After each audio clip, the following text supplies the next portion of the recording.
Assalamualaikum warahmatullahi taala wabarakatuh. Setelah sekian lama cakap je tidak bersiar, hari ini alhamdulillah saya bersama dengan Fidah Syati, akan partner saya, dan kita ada tetamu istimewa. Kita bawakan anda Ustaz Ridwan Abu Bakar. Dia suruh saya sebut dengan betul nama dia, Ustaz Ridwan Abu Bakar. Ya, saya. Dia popular antaranya ketika convention ataupun muktamar apa edisi rampas mic Ustaz. Malam ni mic Ustaz tidak akan dirampas. Ya, terima kasih.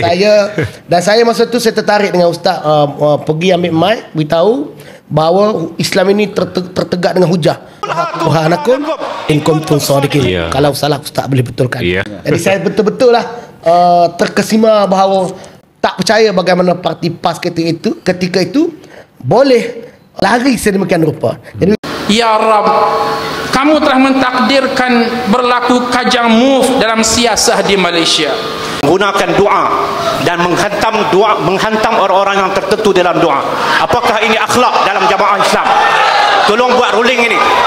Dan kawan-kawan wartawan kita, wartawan yang bukan Islam, masing-masing tertanya, apakah ini agama yang diajar? Kenapa kita perlu mempergunakan agama? Datangkan hujah yang sepatutnya. Qul hatu burhanakum in kuntum shadiqin. Terima kasih saudara